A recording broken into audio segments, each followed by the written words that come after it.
Bienvenidos, puntuales a la cita, en este que ya es el capítulo número 40 de la serie Ecos del Sur, sobre la vida del general Emiliano Zapata Salazar. Las cosas se complicaban rápidamente entre los meses de marzo, abril y mayo de 1916. Don Venustiano Carranza era un hombre férreo, disciplinado, intenso. De pequeño, su padre le platicaba de las hazañas de don Benito Juárez para defender a la patria contra las acechanzas de los intereses extranjeros. Venustiano Carranza amaba la figura de Benito Juárez, se inspiraba en ella y en su Constitución Liberal de 1857. En lo más profundo de su corazón, aquel viejo de barbas blancas era un patriota, pero no un hombre idealista. Él creía en lo material, en lo real, en lo tangible. Para él, México necesitaba la paz a cualquier precio. Y la única condición para la paz era exterminar a los revoltosos, a la chusma armada, como él le llamaba. Su principal deber y misión, como hombre fuerte en el poder y como estadista, era acabar con Francisco Villa, costara lo que costara, y aniquilar a Emiliano Zapata a toda costa, de manera que se dio cuenta de que tendría que gastar todos los recursos del Estado, que ya no eran muchos, en la aniquilación total de Villa y de Zapata, y para hacerlo se valdría de cualquier argucia, de cualquier astucia, de cualquier situación. Él sabía que lo primero era la patria y que aquellos llamados revolucionarios a los que él veía como bandidos no permitían el crecimiento de México. Las tierras de las haciendas estaban abandonadas, el comercio estaba prácticamente liquidado, la guerrilla y las constantes acciones militares impedían que el país pudiera reactivar sus ingenios. Esa situación llevaba a todos al caos y a la anarquía, y lo más grave, al hambre. Los estallidos huelguísticos no se hicieron esperar.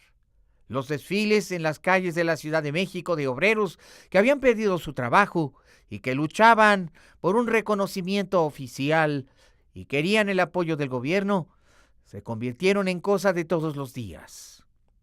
Las confederaciones de patrones que se estaban formando solamente le pedían una cosa a Venustiano Carranza: que el país se mantuviera en paz, que hubiera libre circulación de trenes para que pudiera reactivarse el comercio.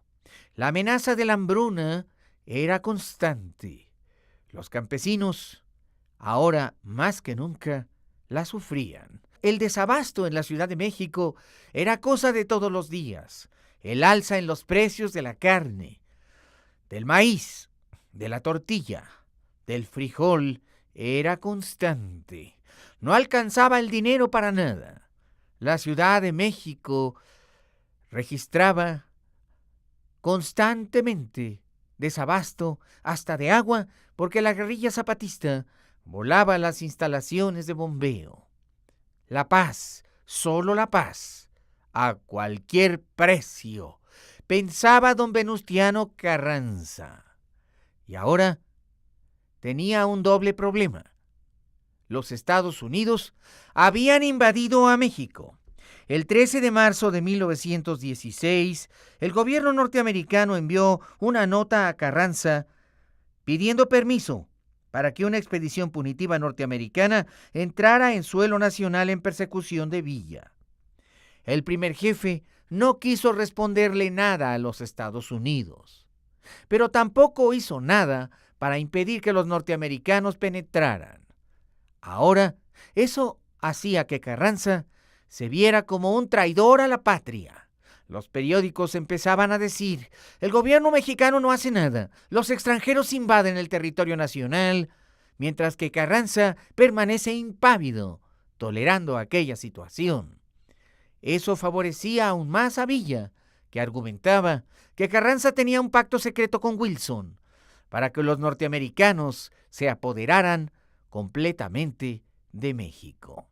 Las cosas ya no podían estar más mal, pero para colmo de desgracias, ahora se pondrían mucho peores, ya que la entrada indiscriminada de soldados norteamericanos, que llegaron a ser 12,000, provocó, naturalmente, enfrentamientos bélicos con la población y hasta con el ejército de Carranza.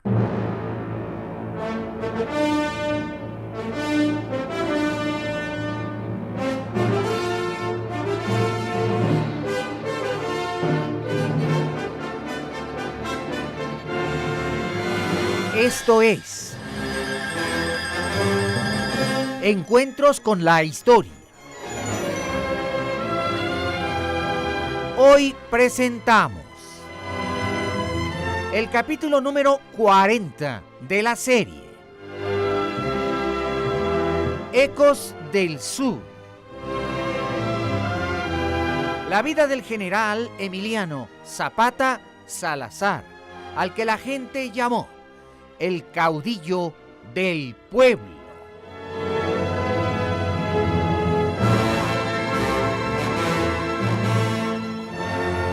Productor ejecutivo y productor general Ignacio Salgado Liñán. Ambientación, efectos físicos, efectos especiales y operación técnica, Jorge Alonso.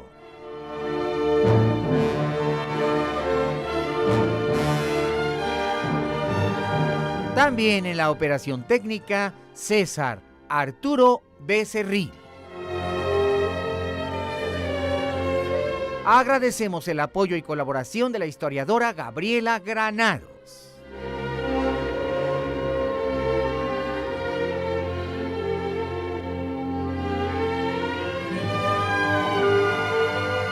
Investigación histórica, investigación musical y musicalización, Felipe Saldívar.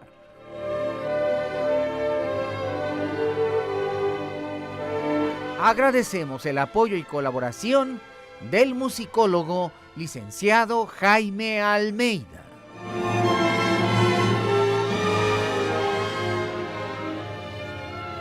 Y todos bajo la dirección de tu amigo el Dr. Pepe Cruz, responsable de la creación y también de la redacción del libro histórico.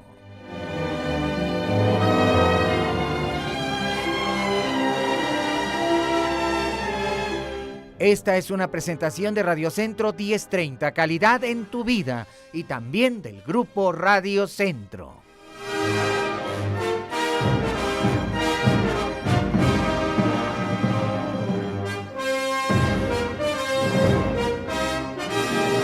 El conocimiento de la historia nos transforma en mejores personas, y el conocimiento de la historia mexicana nos convierte en mejores mexicanos. Mexicano, haz un esfuerzo por conocer mejor tu historia.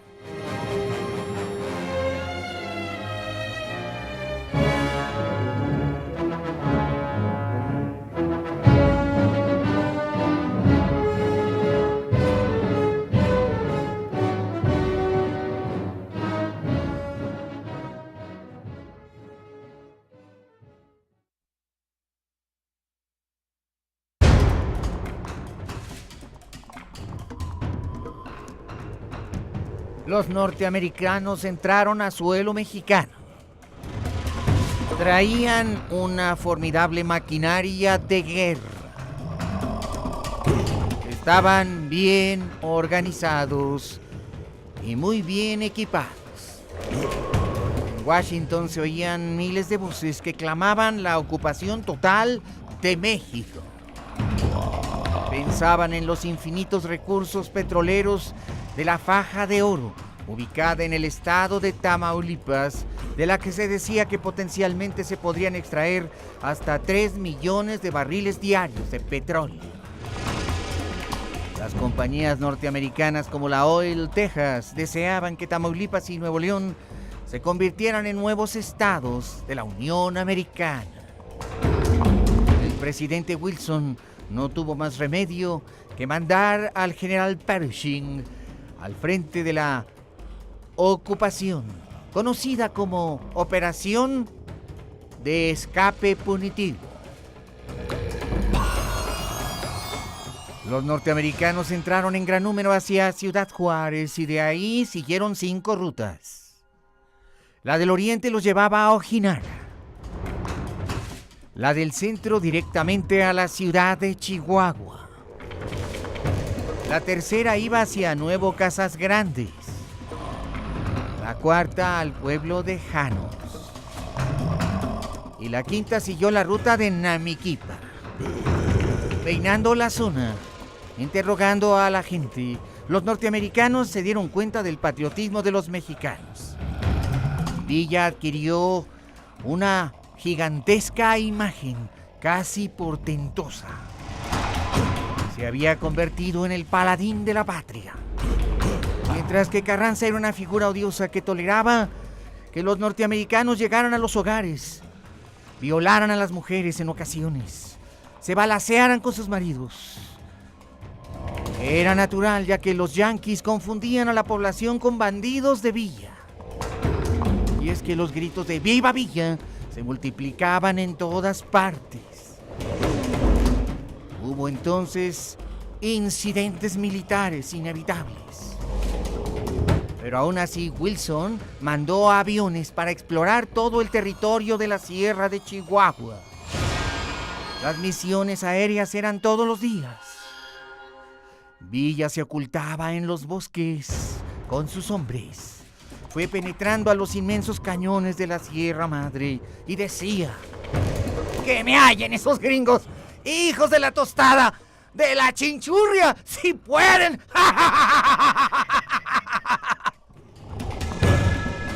La persecución punitiva continuó hacia la Sierra Madre. Pero los norteamericanos, al encontrarse con un territorio tan abrupto e infinitamente grande, tuvieron que dividirse en pequeñas líneas. Era imposible encontrar a Pancho Villa entre cientos de cañadas, cañones y miles de bosquecillos.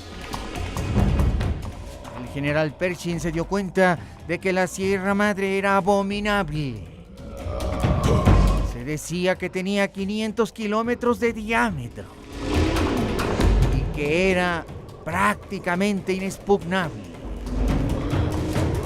Los aviones militares, a pesar de todo, hacían vuelos regulares sobre la sierra. Pero los hombres de Villa no tenían que hacer más que esconderse entre la espesura para no ser vistos. Y los antiguos aviones, aquellos aeroplanos monomotores tan ruidosos, se escuchaban 10 minutos antes de que pasaran por encima.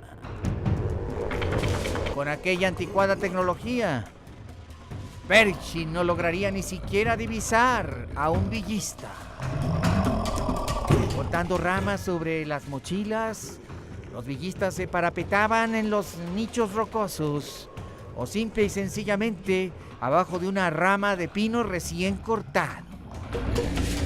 Los meses empezaron a correr rápidamente sin que Pershing obtuviera ningún resultado.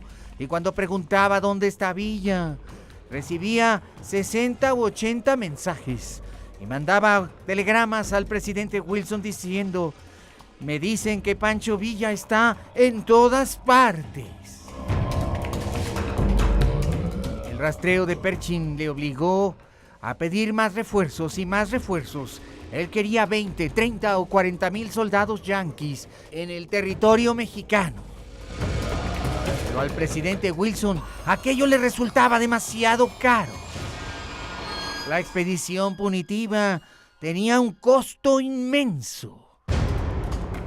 Algo así como $85,000 por semana. Las voces en el Congreso empezaron a escucharse. Wilson no está haciendo bien su trabajo. Y Pershing es un inútil. ¿Cómo es posible que con 12,000 hombres no pueda castigar a un bandido? Los editoriales de los periódicos norteamericanos fustigaban a Wilson. Pancho Villa se había convertido en el peor dolor de cabeza del presidente de Estados Unidos. Algo así como el Osama Bin Laden del presidente Bush. Y los reportes eran constantemente negativos. No encontramos a Villa. Villa no está en ninguna parte y a la vez está en todos lados. Y mientras tanto, en la Ciudad de México, Venustiano Carranza estaba sumamente preocupado.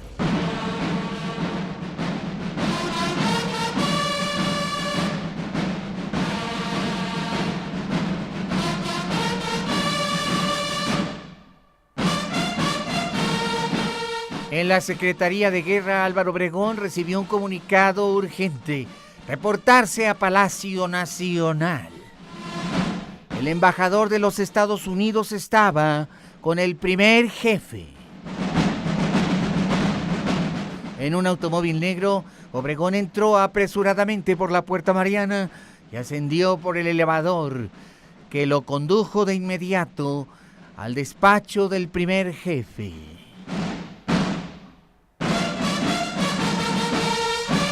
Los Estados Unidos demandaban urgentemente de México la firma de un protocolo. Álvaro Obregón tendría que reunirse con su homólogo norteamericano.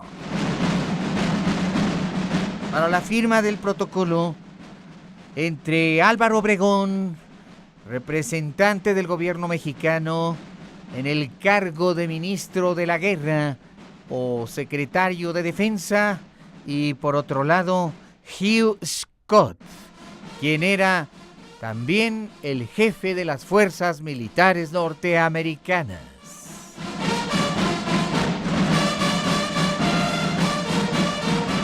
En el más alto nivel, la firma de aquel protocolo establecería una relación clara entre la expedición punitiva, las acciones militares norteamericanas en territorio mexicano y la postura de Carranza.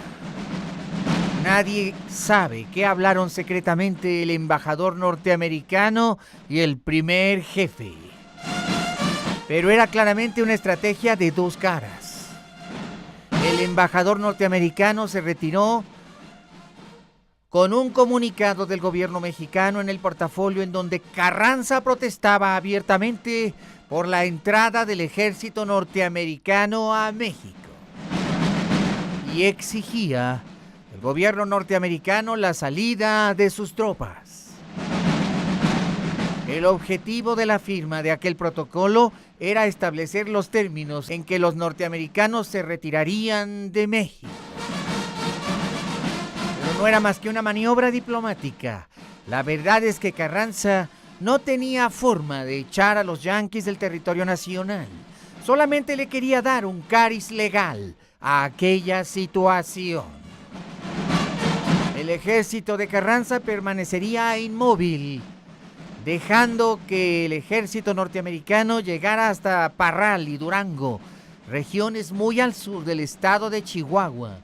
Algunos pueblos inclusive de Durango como Rodeo y Nieves podrían ser penetrados por los norteamericanos, ya que sabían que tal vez Villa se ocultaba en esa región. Lo que quería Carranza es convencer al pueblo mexicano de que estaba haciendo algo en contra de la ocupación gringa. Pero en el fondo era solamente maquillaje, ya que Carranza finalmente deseaba que los yanquis acabaran con Villa y consideraba que con su tecnología, Villa tarde o temprano caería.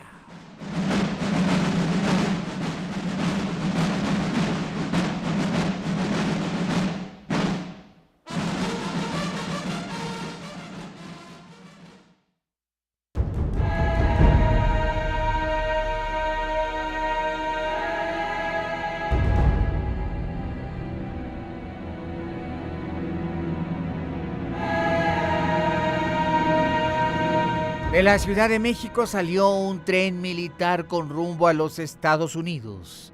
Llevaba a Álvaro Obregón hacia el norte.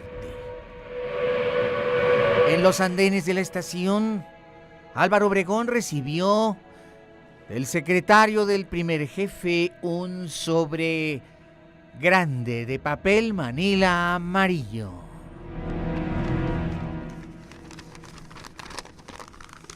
Sentado en el vagón del ferrocarril, silenciosamente, Álvaro Obregón empezó a romper aquel enorme sobre en el que llevaba seguramente información muy confidencial. El ferrocarril iba a gran velocidad. El encuentro tendría lugar en la frontera entre ambos comandantes generales del ejército mexicano y el de Estados Unidos. ¿Cuáles eran las órdenes secretas? O quizá la información confidencial que contenía aquel sobre.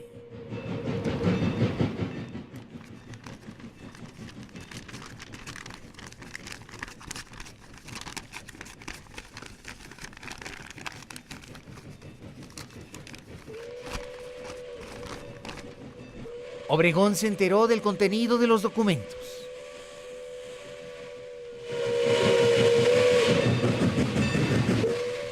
En ellos decía que enfrentados a una inminente amenaza de guerra con los Estados Unidos,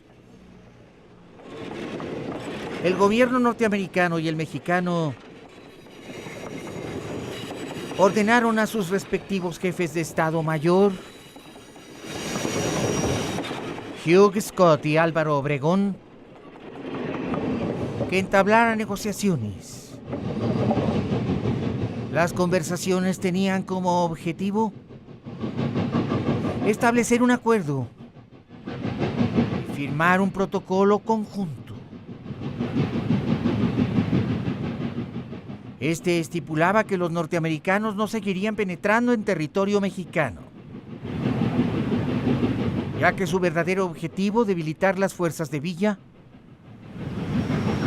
los llevaría a ocupar únicamente el área considerada como villista, que era en sentido estricto el estado de Chihuahua y algunos pequeños territorios del norte de Durango y del oriente de Sonora. No se daba permiso a los norteamericanos de avanzar un solo palmo más en el territorio de México.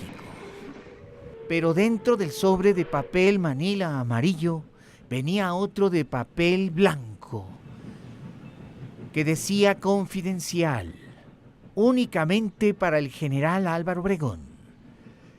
Era de puño y letra, evidentemente, del primer jefe. Obregón abrió el segundo sobre.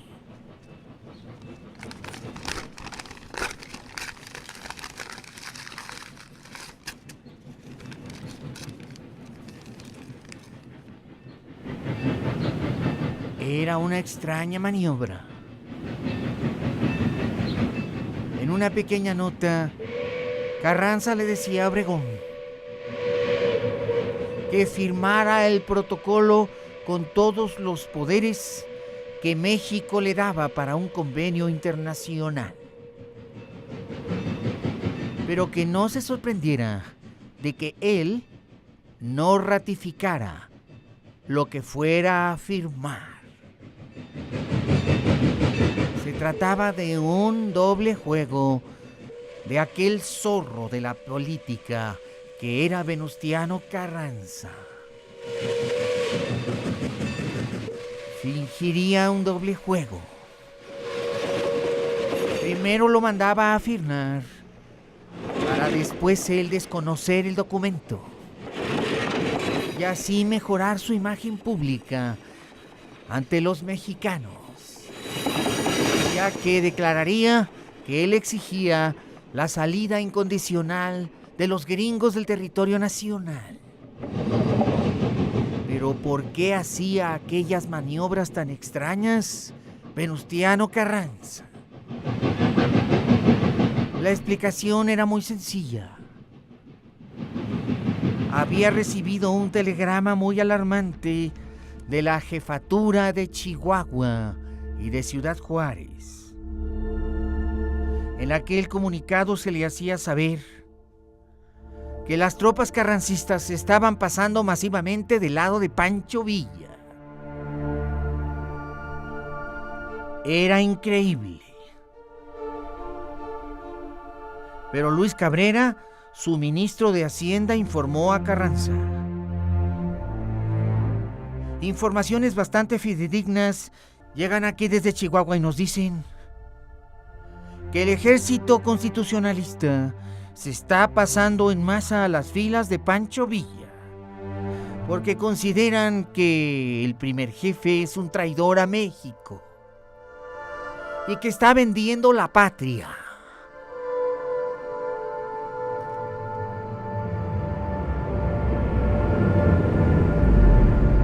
Esto hizo que en 1916 el ejército de Villa, según se informaba de manera secreta, tuviera ya más de 10,000 hombres.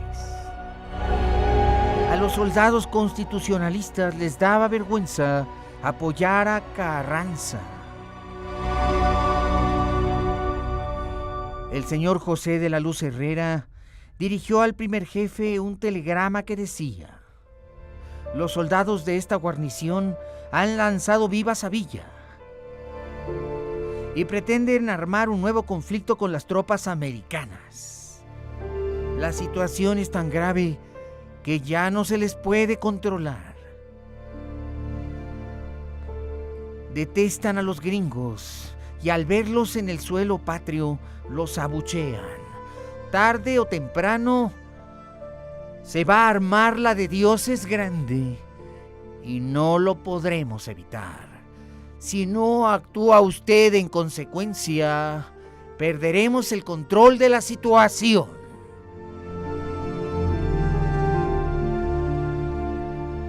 Carranza sabía la gravedad de aquellas circunstancias y ni tardo ni perezoso, para no dar la idea de que era un canalla, cosa que además no era cierta, porque realmente a Carranza le caían mal los gringos y mucho peor Wilson, tomó una terrible decisión.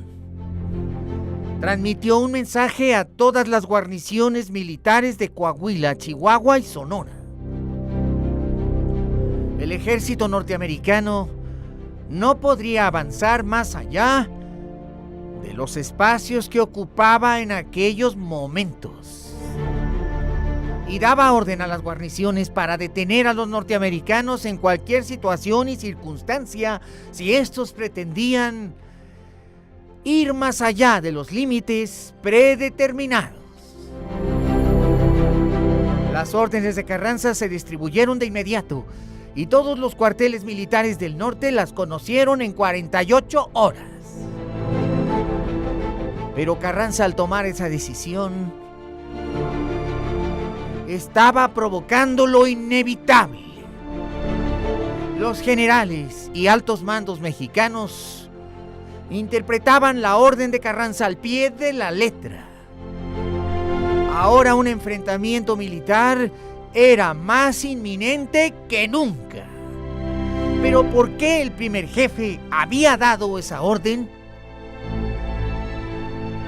Los historiadores se han preguntado durante un siglo sin encontrar respuesta.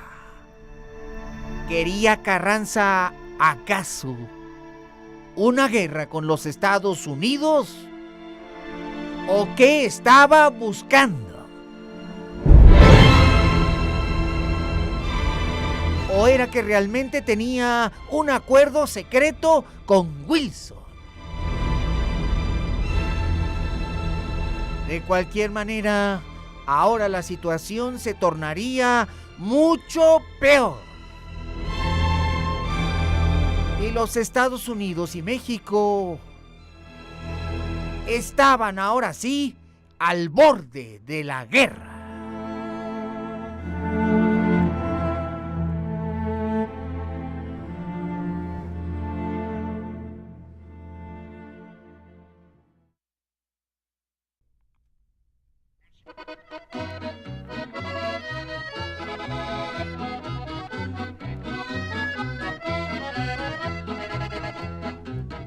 Hoy nuestro México, febrero 23, nos mandó Wilson 6,000 americanos, 3,000 caballos, 200 aeroplanos, buscando a Villa por todo el país.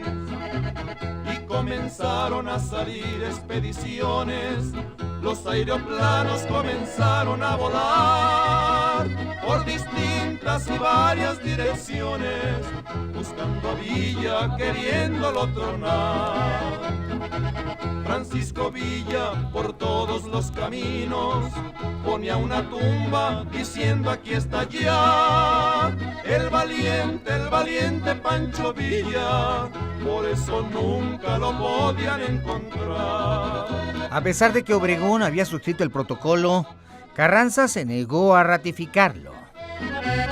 En su opinión, la ratificación habría legalizado la presencia de las tropas norteamericanas en México, y él no quería esa responsabilidad ante la historia. Los cañones, los mexicanos tienen lo principal. Sin embargo, empezó a haber escaramuzas en la frontera. Una partida de asaltantes mexicanos no identificados atacó el pueblo de Glen Springs, en el estado de Texas, cruzando la frontera. En respuesta, un contingente de tropas norteamericanas entró en territorio mexicano. Carranza tenía muchos problemas con Emiliano Zapata, quien estaba provocando guerrillas sangrientas en torno a la Ciudad de México. Estaba ya harto, pero aún a pesar de todo, se dio cuenta de que no podía echarse para atrás. Y a pesar del acoso zapatista, seguía mandando a sus soldados hacia Chihuahua y Coahuila, Durango y Sonora para reforzar la frontera. La respuesta de los norteamericanos no se hizo esperar. Un contingente del Ejército de la Unión entró en territorio mexicano.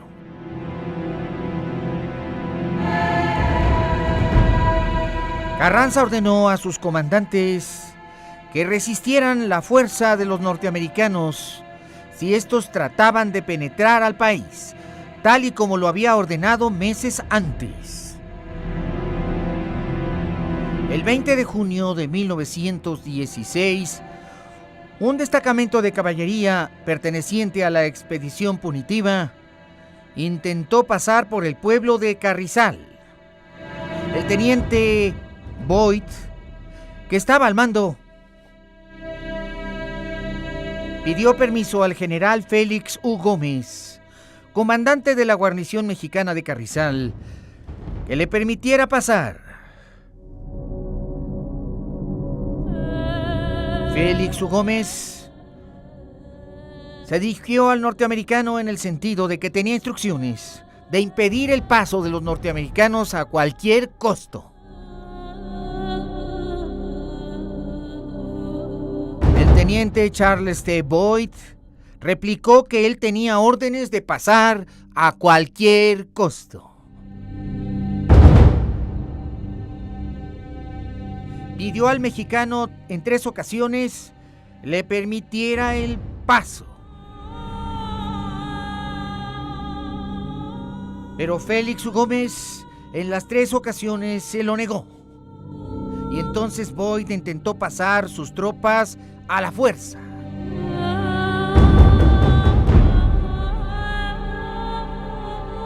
El enfrentamiento era inevitable. El fuego estalló. Los soldados carrancistas de una parte y los norteamericanos por la otra. Y el infierno estalló. Los mexicanos estaban parapetados en las casas del pueblo, por encima de las bardas, y empezaron a disparar con todo lo que tenían contra la caballería norteamericana. El destacamento norteamericano era casi de 90 hombres y los mexicanos eran más de 60.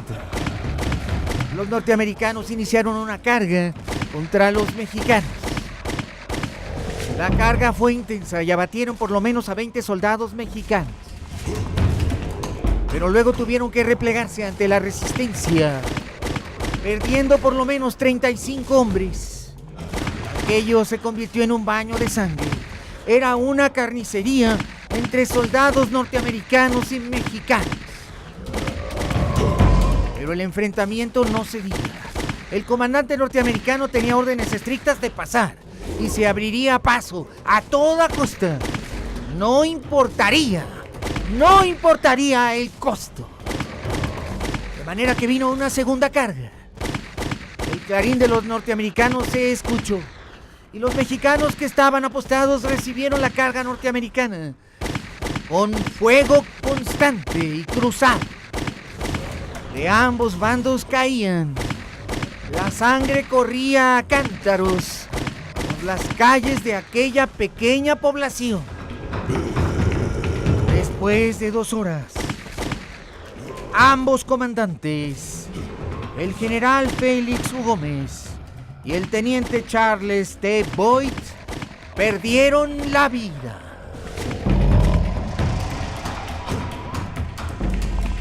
Ambos bandos, que no habían aprendido a transar, tuvieron que retirarse con sus heridos. Aquella masacre convulsionaría al mundo. Los telegramas urgentes empezaron a llegar a las oficinas del presidente Wilson en Washington. Y este, alarmado, recibió una primera versión deformada del incidente, según el cual los mexicanos habían sido los primeros en atacar. En ese momento preparó un mensaje para ser leído en una sesión del Congreso norteamericano. En aquel mensaje pediría permiso para que tropas norteamericanas ocuparan toda la frontera entre Estados Unidos y México. Era una inminente declaración de guerra en gran escala entre México y los Estados Unidos. Simultáneamente en Palacio Nacional no dejaba de tintinear el telégrafo. Obregón se había trasladado a Palacio Nacional. El ejército mexicano había estado ya puesto en guardia y en alerta máxima. Pero las informaciones que llegaban a México eran en sentido contrario. Se decía que los norteamericanos eran los que habían iniciado el ataque y que los mexicanos no habían hecho más que cumplir las órdenes de Carranza de resistir el paso del ejército norteamericano. Nerviosamente, el primer jefe llevaba sus manos a la espalda. Se movía lentamente con su barba blanca. Era una situación de tensión máxima. Los países estaban a 1 milímetro de una guerra total. Obregón le dijo a Carranza: Señor, espero que Wilson tenga la capacidad de estadista para impedir una guerra inútil. Pero a la nota del presidente de los Estados Unidos ya estaba lista. Y el presidente norteamericano estaba a unos minutos de dirigirse al Congreso de su nación. Pero repentinamente llegó una nueva nota de la Comandancia Militar de Texas. Y también una nota del propio Pershing. En esta se decía que la verdadera causa del enfrentamiento había sido una imprudencia de Charles T. Boyd, quien había atacado las fuerzas del general Félix U. Gómez.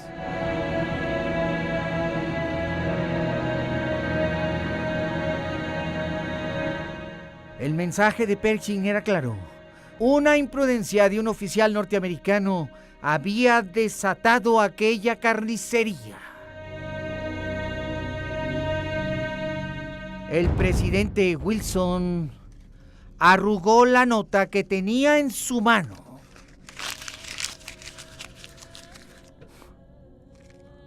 Y después le dijo a su secretario, el señor Timothy: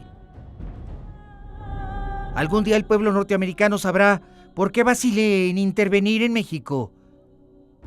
Ahora no puedo decirlo, porque estamos en paz con la gran potencia cuya venenosa propaganda es responsable por las actuales y terribles condiciones de México. Hay ahí propagandistas alemanes que fomentan el conflicto y los problemas entre nuestros dos países.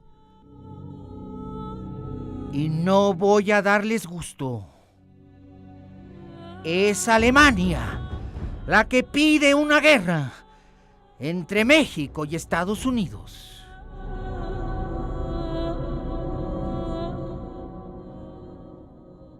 No declararemos una guerra que no nos conviene.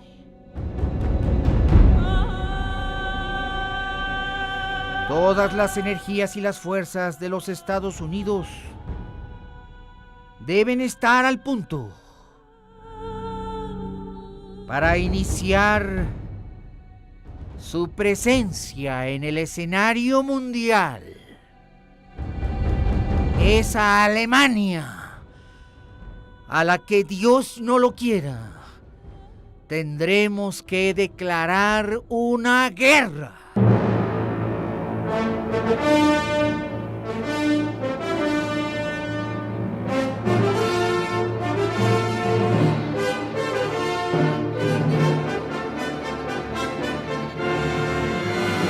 Gracias por haber estado con nosotros en el capítulo 40 de la serie Ecos del Sur.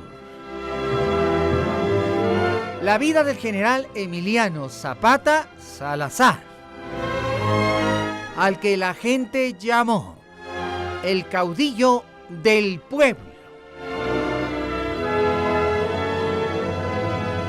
Por tu fina atención y tu preferencia, infinitas gracias.